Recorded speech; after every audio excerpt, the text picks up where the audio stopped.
What's going on, everybody? Welcome to the Dig It podcast. I'm your host, Drew Walsh, and we're back for another Hot Corner episode with our panel, Carlin Andrews, Dan Perillo, Andrew Turner. Again, thank you guys for listening and tuning in. The questions have been awesome, and we got some cool models coming in the future. Today, we're going to give some love to our first baseman, okay? The guys and girls who bail us out if we ever happen to make a poor throw. So, first baseman, we hear you, we see you, and we got love for you. We're going to dive deep into all things first base. All right, so let's kick it off. Coach Perillo, Coach Turner, I know you guys are pumped about this, and sometimes we end up at first base maybe just by default or just by, the infield being clogged up and we need a position to play. And we want you guys to always adopt the mindset of wherever your coach asks you to play, just be adaptable, be open-minded to learn as many positions as you can, as it'll bring you more value.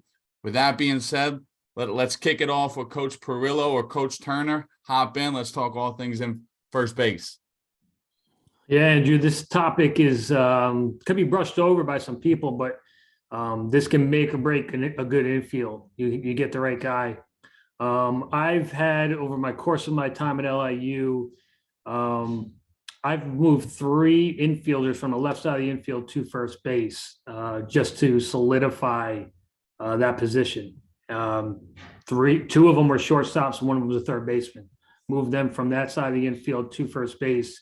And I think a lot of the first time things like that happen, players wonder why. Like, why am I moving from the left side of the infield, supposedly the best side of the infield, the hardest to play, to first base, to, a lot of people think it's the easiest to play, until they get over there, until they figure out how much responsibility and how much you really help out and make an infield better. And when I teach first base, a lot of the first things I really like to talk about is the footwork around the bag. It's not just about catching the baseball. That's ultimately the goal: catch the baseball whenever it's thrown to you. But how do we put ourselves in the right position every time? And as all infielders should do, expect a bad throw. Because as every infielder, whenever they're receiving the baseball, they should expect a bad throw. Because if your mind's the opposite, it's hard to say, "Oh, let me go. I have to go get this now," and try to recover, and it never happens. So the first thing I teach is, footwork around the bag. We'll start off with a righty.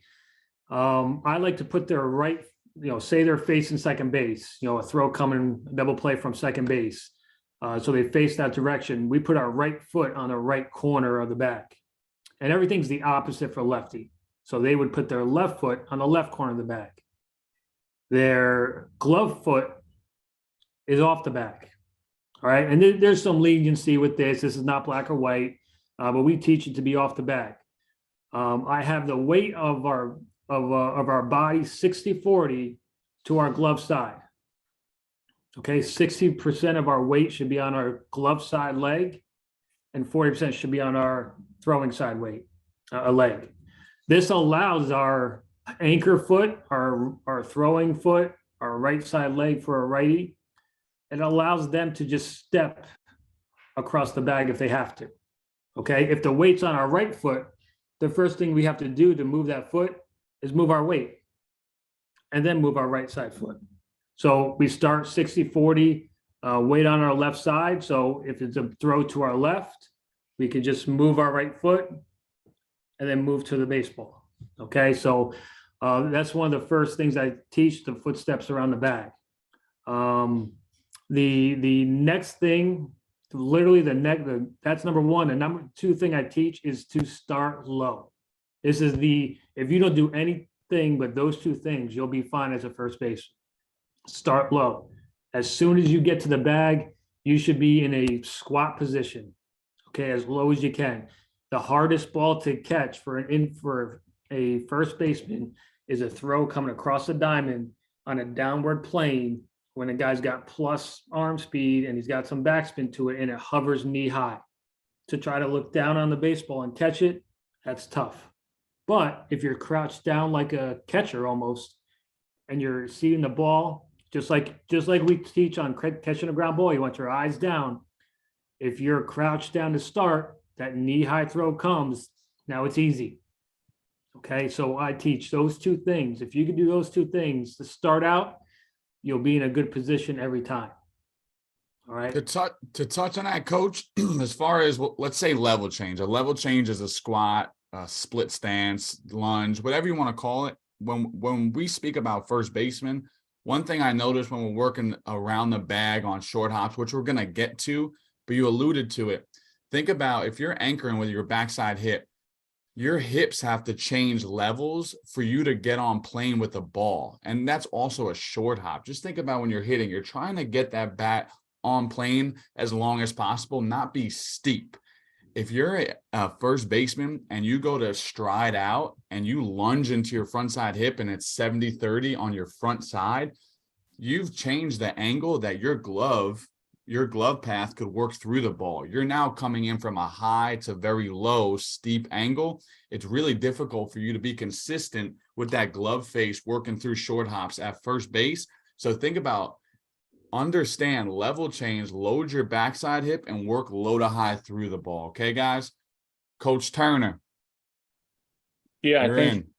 it's kind of fun to talk with Coach Perillo about this because my infield journey kind of took me to first base, and he was the first one I kind of learned the position with. My whole understanding of first base, I played on the left side of the infield. To me, it was just that guy's just over there to catch the ball. There's really nothing to it. Like anybody can do it. And then you move over there and you realize how intricate the position actually is. And if you want to be good at it, it's a science, just like everything else we've talked about. You got to break it down to every little nuance and detail if you really want to be good at it. So I spent my senior year, I moved from third base to first base and learned it. And I had a lot of fun with it because, a new position, there's so many new doors to open. And I just loved learning everything that came with it. But the biggest thing that clicked for me when I got to pro ball, I told him that I could play first base as well. So I was mainly third base, second base, but being able to play first got me in the lineup more often. If that guy needs an off day, instead of me having, an off day as well, I can slide in and take that spot. So I would play first base, once a week, probably in pro ball, once every 2 weeks, and in spring training and practice and individuals. And I would always go with the first baseman. And it was fascinating even there how much they had it broken down to a science, and I loved it. But the biggest thing for me that I pressed upon with my first baseman, it's become my favorite position to work with guys, because I've found out that these guys, even at the Division I level, are there because they can hit, and no one's ever taken the time to teach them to play first base. Everybody just looks at them as, it's this big clunky guy who can't play anywhere else and he hits, so we put him at first base, and they feel that way about themselves. They don't feel confident in their defense. They've never been taught, but they're still Division I athletes, so the ceiling is incredibly high.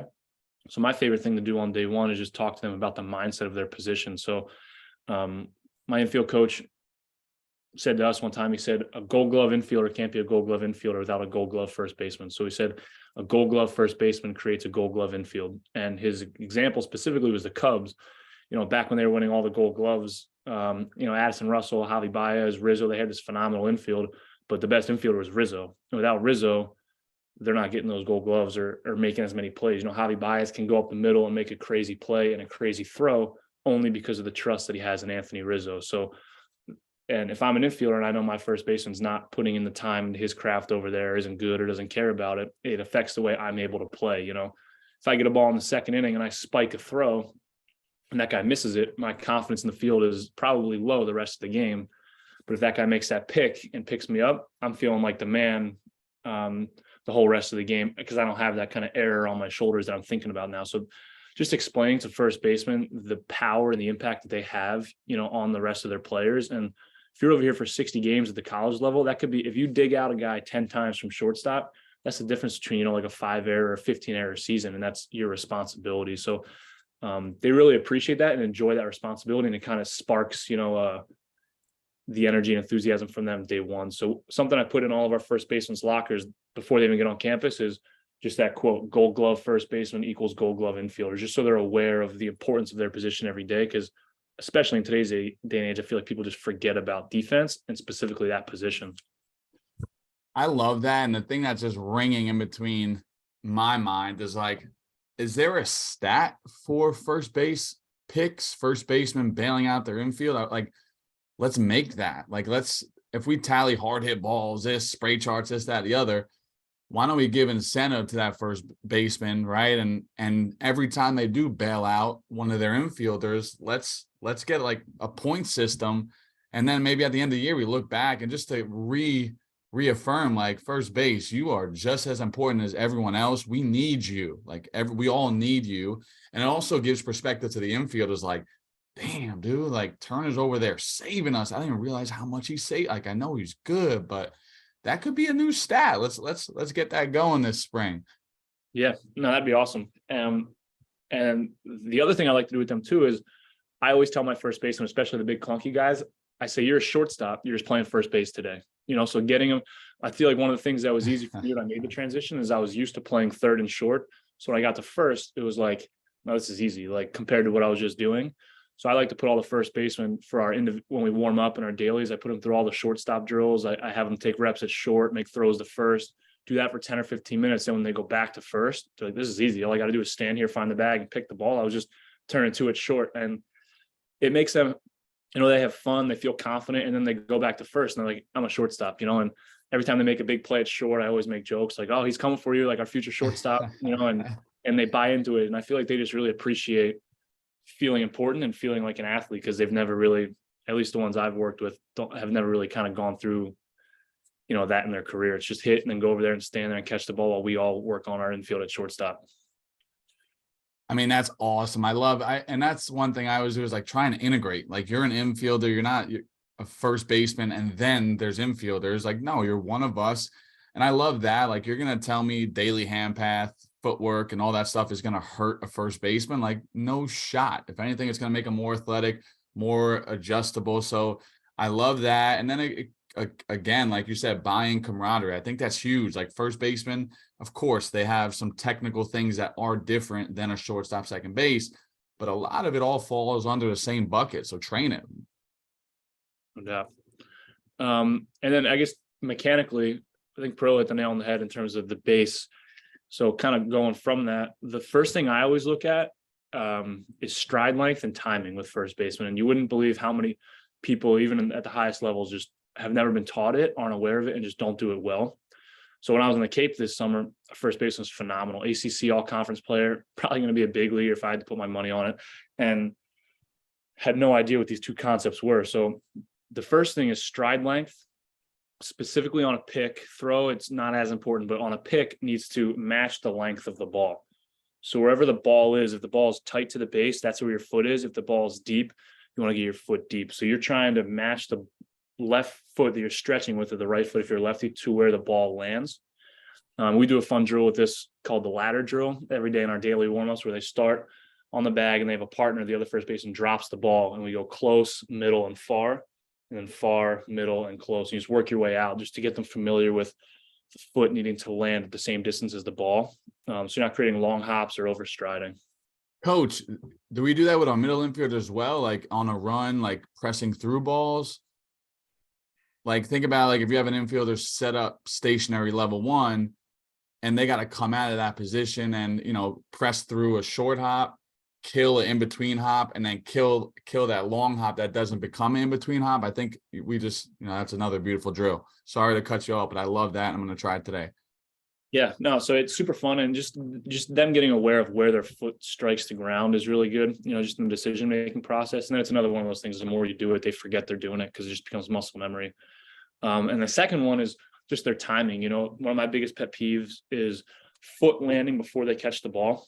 It puts you in really, really bad positions, especially if a guy has a two-seam throw. If I land too early, even if it's in the right direction, my decision is over. It's kind of like picking up your dribble in basketball. Like, you can't do anything now, and now you're stuck and I'm reaching each way. So this is what our first baseman in the Cape was doing, is he would land and then reach, and he was maybe catching the ball and like falling over, or even a ball sailing past him. So I always teach them, exaggerate, your foot doesn't have to hit the ground. So I always say catch land.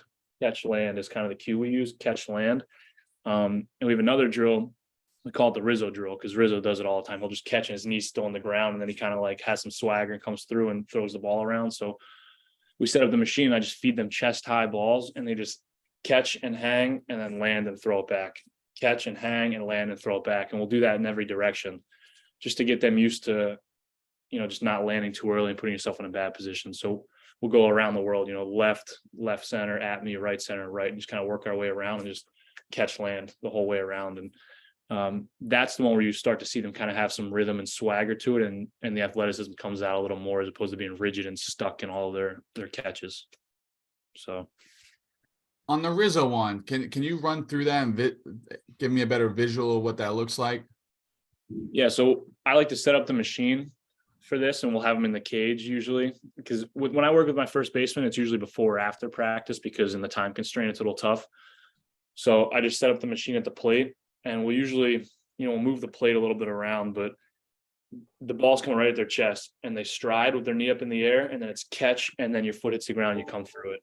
So they're working on body control, like deceleration, and then that gives them adjustability with like they can misread the pace of a ball, but if they can hang, they could even go down and scoop it. It's just, you make a really adaptable first baseman. Is that what we're looking for? Exactly. Yeah. And rhythm and just not getting stuck. We call it timing, and it's just catch land, as opposed to land catch. And it's just amazing how many people land catch when it's got to be like a catch land. And just versatile, more athletic, and puts you in a position to make more plays. That concept is the same for a second shortstop, turning to not landing too early and losing adjustability and rhythm. You no longer could weight shift because it's in your front hip. That's awesome. Coaches, anything on that? So I think one thing I want to just discuss a little bit with you, Coach Turner, is we earlier before this started, you touched upon halos, right? And halos are maybe hop zones. Let's dive into that just a little bit, give our listeners an idea how to approach hop recognition from first base. Yeah, so this is one of the biggest. I actually learned this after I got done playing, but I found that this is what my first baseman have loved the most. And I've said before how I'm kind of a visual learner, and I like to think of the field as a grid. And I know we're working on putting something together for the Dig It page, so I can put it on a piece of paper. But essentially, there's 3 zones. We call it the first baseman halo, and there's 3 zones, and each zone tells you what decision to make. So with every first baseman, this is day one, when I'm just kind of explaining them the position. I have them reach as far as they can to their left, up the line, left center, kind of towards the mound, I guess, straight out towards like the second base bag, right center, and then to their right towards like the right field foul pole. And I draw like a little X at each spot where their maximum reach would be with their left leg and the glove. And then we connect those X's, and that forms our first line. It's like a half circle. Everything inside that line is zone 1 in the first baseman halo. And I say, first and foremost, you need to know where your line is on this field. Anything that lands inside of this zone is 1000% your responsibility, must be picked. So if the shortstop, anybody throws a ball that lands in lane 1, no excuse. You have to pick this one every single time. Every single time. Then from there, I kind of go out and I start hitting them some long hops. And, I say from each of the 5 directions, if somebody's going to throw you a long hop, where would you like it to land? And then we kind of draw that line out, and that gives us our second line. Anything past that line, I'm going to skip a zone. Zone 3, long hop and beyond, is 1000% your responsibility as well. It's a long hop. It should bounce to your chest. You should know what to do with it.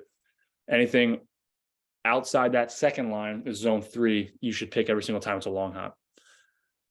Between those 2 lines is like stay away from zone. So that's the in-between hop. So I bring all my infielders over they need to know the halo as well. So they're all there watching this. And I tell my infielders, do not put the ball in this spot. It's not a long hop, and it's beyond his reach for a short hop pick. This is the toughest ball for the first baseman to have. And I tell my first baseman, you are not required to pick this ball. If a ball lands in this in-between zone 2 of the halo, it's not your fault. It's the infielder's fault. He put it where he should not put it. He knows that. Now, if you want to be a championship caliber team and you want to be a Gold Glove first baseman, we still need to pick those balls. It's not just, it was his fault. And to pick those balls, this is probably what we spend the time repping the most. You have 2 options, and it's going to depend on a couple of different things. Maybe your playing surface, how hard the ball was thrown, which you're better at. The first option is just get super, super low, sit on the bag almost, and just fight it. Just dig it and fight it. Get beneath the ball like Perillo was talking about, and just fight your butt off to pick that ball. And stay low, get on your back right heel or your back left heel, depending on where it's coming from, and fight it and pick it. The other option, which is a game changer, is drop stepping behind the bag and putting yourself in foul territory. And now you've turned that zone 2 into a zone 3, and it's a nice easy long hop and you get at the chest. So this is something I work with guys on till I'm blue in the face, is being able to drop step to your left into foul territory and to your right into foul territory, or even straight back if you have to. And then what to do, the proper footwork to do it, and then what to do to get your butt out of the way, make sure you're all the way in foul territory, keeping your left foot on the bag or your right foot. And then the ability to pop up and make a throw if you have to, or just if no one's on base, just kind of like rolling out and staying there. But whenever I tell a guy to do it, they're always like, really? I've never seen anyone do this. And then I show them a video of Rizzo doing it. And like, oh, okay. And then they're bought in, and it's super fun. We actually last fall, I talked to this kid for like an hour after practice, and he couldn't do it. And then the next day, and an inter squad broke it out and saved like a double play and used it. And everybody went nuts because we just worked on it for like an hour. But we work on it every single day, the zones every single day and I set up the machine from like second base or short, and I'll just feed them picks.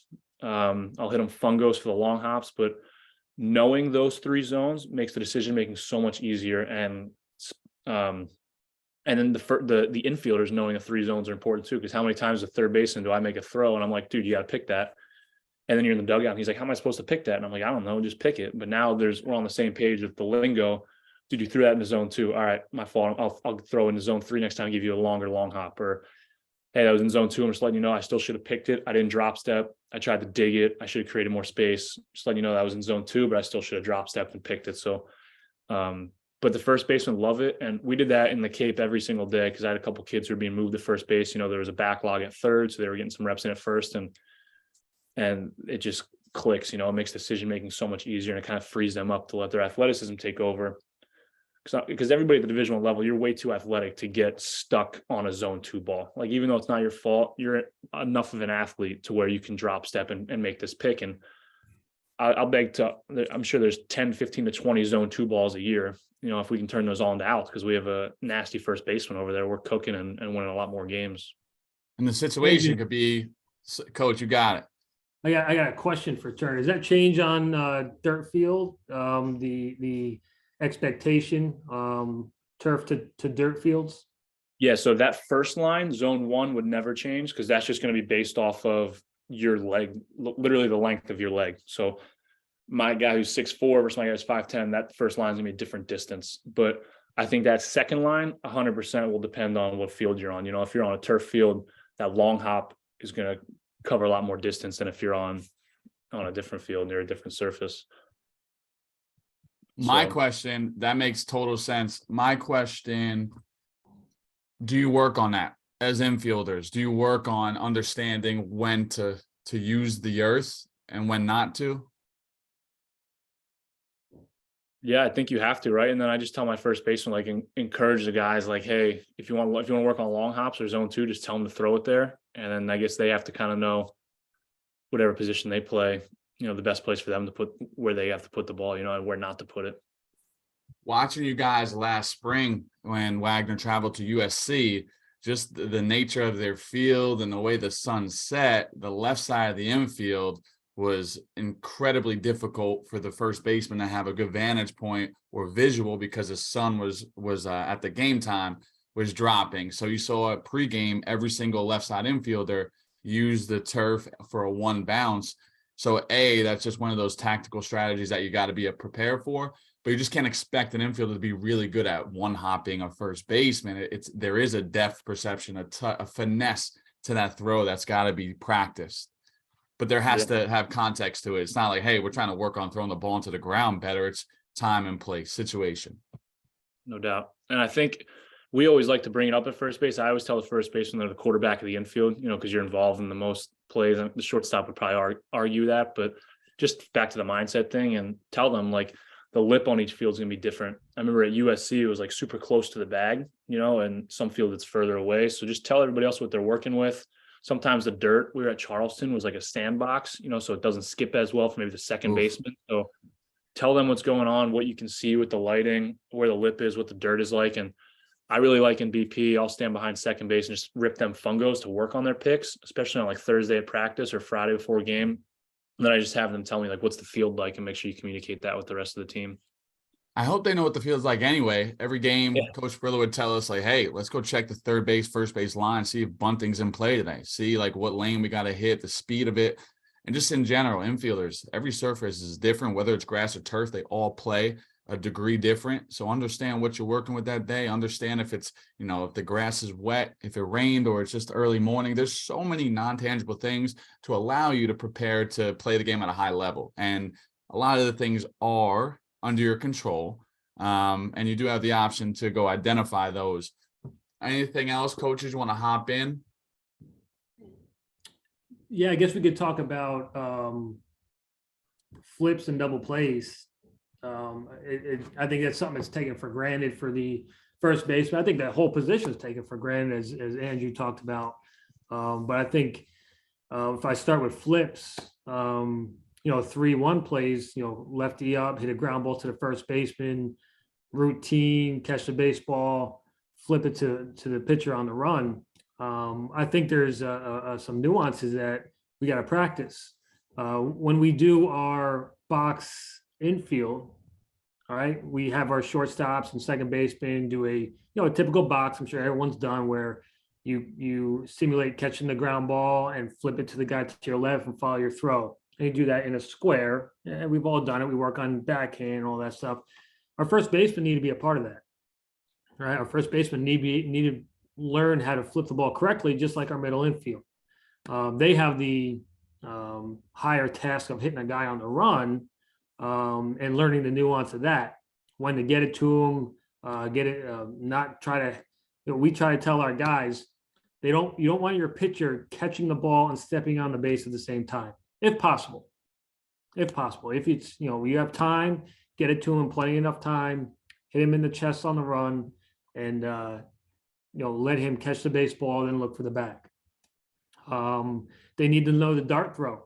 If they're playing off the bag because the righty's up, if they're 15 feet off the bag and they get a shot, that's deep, or maybe they bobble it. We work on a bobble where ball pops out of your glove, pick it up off the ground, and you got to be able to dart throw a guy. Okay. Usually when you're doing that, you're going to have to throw it to the bag because it's going to be a bang bang play, because just the timing of it. And then the easier one is when you're close to the line. All right, ball, maybe a lefty's up, so you're close to the line, maybe playing a no doubles. That one, it's easy because then you just throw it over the bag. You can flip underhand, overhand. You just lob it to him over the bag and let him run under it. All right, so those are three, quickly done catch and throws from the first base side. If the first baseman's playing in because of a possible bunt, or it's a push bunt, the first baseman has to be able to hand the ball off. We talked about that in previous episodes, where the second baseman, he's close to the bag, he lobs it up like an alley-oop and let the pitcher run under it and continue on to first base. So all those finesse throws that the middle infielder has to practice and get good at, the first baseman does as well. And on double plays, I know the hot topic is, turning, for a right-hander. For lefty, it's easy. You catch, everything's pointed towards second base anyway. You catch and move your feet and fire. So I always tell guys, make a good throw. Your responsibility is to make a good throw. Don't rush it. It's just got to be a good chest-high throw for the guy to return it for a double play. But for a righty, there is that question: is, do I turn glove side and have my back to second base, to the catcher, and then make a throw to second base?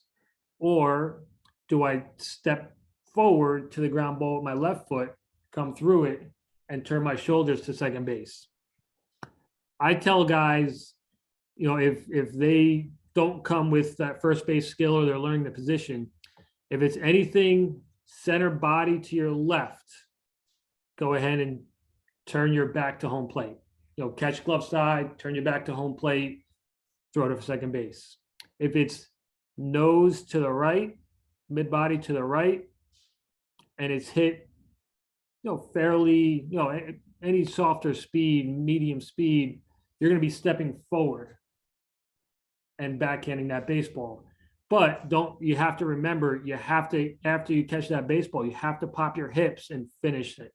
A lot of guys catch, they step forward with their left, but they're still wide open. They never close their shoulders to second base, and that ball flies and tails towards the outfield. You have to take those extra right, left, close up your shoulders, and be on target for that throw.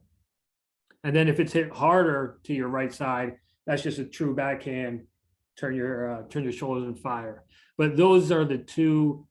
You could break them down into two lanes of backhand and forehand. And I do split it right down the middle. If it's to your left side of middle, turn your shoulders, turn your back to home plate. If it's to the right, it's a backhand coming forward. I like that. And so say on that point of splitting balls, glove side and to my right. Now we said balls hit to my right, generically or generally are going to be a backhand, right? And you said medium speed, soft speed. I wonder, definitely hard. I think a hard pace ball is going to be a backhand for sure. I think medium still plays, as if you think about your front X. I think the ball softer. That's going to challenge the first baseman to go close the gap a little harder because of that angle going to third base line. I wonder if it's still good to plant right, go glove side, and then because the deeper you get forward, that backhand to reposition your feet, I wonder if it's going to be super hard for a righty thrower to throw back towards second or plant right, get their glove side like a V cut, like a reverse V cut, and go. I could be off. It's probably what you said. You got to turn your back to the infield and you got to spin. And you're only going to get one. You're not going to get two on that ball because it's so slow. But I don't know if you'd be able to, because you're so sucked in, be able to turn your shoulders that much. Because now your angle's changed. Your angle's changed to throw the ball to second base. So I think coaches see that drop, that turn, and catching a ball as an ole or not getting in front of it. But if you're practicing it and you're doing it the right way and you're catching the ball opened a little bit, it's almost like a second baseman or a shortstop opening up before they throw a double play. That ball hit right at you. You drop your left foot just a little bit to throw. It's the same kind of concept. It's not exactly the same. It's the same concept of dropping a little bit to start your motion and get your shoulders turned. I love that. That's context. AT, what you got? No, I love it. I think the flips and the double plays, the number one thing I would say just to add to that is just rep it out and kind of let them decide. When I first moved to first base at LIU and I played for Perillo, we went over all those things, but I appreciate just how often we worked on it. And I was able to just do those flips, during PFPs, we were always involved. So I could do those flips dozens of times every single day. And when we do double play boxes, I was always involved. Like we didn't skip over first base. So I could just feel them all out and decide which ones I was best at, which ones I was bad at. Like I learned very quickly that backhand play is very, very difficult to turn to as a first baseman. So I was like, okay, I need to work on this and make as many as I can a forehand because I wasn't as good at the backhand play. So just by nature of how many times we went over it, but then we just repped it out so much that I felt comfortable with each one, which I really, really appreciated because it's simple, but it's not always easy. But it was good to go over it, and how much we've repped it out was super, super helpful as opposed to just neglecting it and skipping that part of the circuit or the drill set, I think it goes back to you don't know what you don't know. So I think, listening to this podcast, there's so many nuances to first base. Like even I'm learning here, like there's so many things to work on. And that was just principles and pillars. Now you go on to a practice plan, you could do so many different variants within those pillars and principles. So there's so much stuff for infielders to work on. What do you got, Coach? Just saying to add, this is kind of like a final point. I forgot to mention it earlier.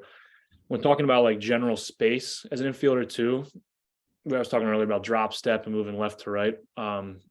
First baseman also need to understand how much space they have. And one thing I remember Perillo taught me was, if you drop any ball that's high, use the bag to get some extra distance.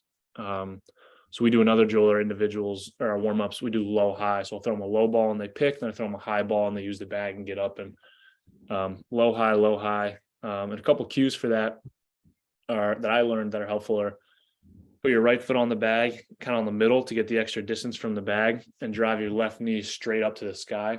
If you drive it forward, you're going to lose height and you're going to fall forward off the bag. So just drive it straight up at the sky. And then when you catch the ball, kind of pull that glove forward, and that kind of pulls your momentum back forward so you don't get killed by the runner. So driving you right up at the sky and then tip that glove forward kind of after you've made the catch and kind of pull yourself back forward. So we rep that out a lot too, but I think it just kind of goes back in the concept. We were talking about the halo zones, and Pearl was just talking about the flips and double plays, just knowing all the space around you, how much there is and how many plays you can make in different kinds of space. To that point, just clarity and context within your regime, first baseman, know who your infielders are, who has plus arms, and then also where they're traveling within their lanes and what slots they're going to use to understand how their ball is going to move. Also, first baseman, like we've alluded to in episodes prior, you got to be an athlete throwing as well, very much so, as now we've talked about it for the past 30, 40 minutes. You got to have different slots as well. Like just as a shortstop coming through, turning double play, find different throwing windows that allow you to stay low and athletic, because you have to make some very dynamic plays. You can't just use over the top and expect to make all these athletic plays. One last thing I'll leave it with is the last thing I teach on the infield side or on the first base side is stretching. That's literally, I don't usually, when guys have issues, it's like what Andrew talked before, it's usually the stretch that gets you in trouble. And if you look at it and you really break it down, it could be the last thing you learn. It's the easiest thing. That's why guys do it, because they think that's what first base was all about. Stretch as far as I can. Most of the balls, you don't need to stretch, and it just gets you in more trouble because you go early and now the ball's this way. And another, just like Andrew mentioned with the high ball, if you try to gain ground but stretch early, now you're going to go this way, and you should have went this way. So I always tell guys, and it's the first thing that always pops up: is stop stretching. We'll get to that, and you'll get good at it, but eliminate the stretching first. Learn the other nuances, and then when you have to, we'll teach the stretching part of it. But that usually gets guys in more trouble than anything. That and they stay up too tall. Those two things. If I can leave guys with two things on that, stretch late and start low. That's one of my biggest pet peeves. I think Hoskins even did. I was yelling at my TV during the Phillies playoff run, but a guy stretches. He stretches like as far as he possibly can, and the ball lands in that zone 2 of the halo, like out of his reach, and he had no business even reaching there. But he just has no idea what he's doing and thinks you stretch for every single ball as opposed to reading it. You have so many more options than just stretch as far as you can. How many times do you think guys, besides balls in the dirt, take that out, balls in the air, how many good times a year does a guy have to stretch? Have to. Bang, bang. That's it. Right? Like Yeah. if you got a good throw and like bang, like how many times? Not much. I would say maybe that's one where they got to get out there and just it's like a bang, bang. You're trying to point a catch early. What do you think? Once a game, a guy you might make 10, you might catch the ball 10 times and ground ball outs a game. Maybe once a game it's bang, bang. Up the lines, maybe. It's not as, when it's right at you, it's not as much as you would think. It's not. You're right. It's more of I got stretched off the back to my left or off the back to my right, but right at you, it's not what guys think. Awesome. I love that. Well, that was awesome, man. I know I have a ton of notes.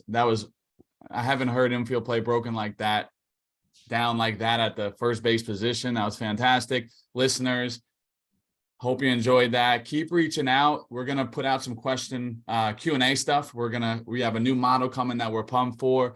But as always, I appreciate you guys coming on. I appreciate you listeners. Keep reaching out, and we'll see you next time.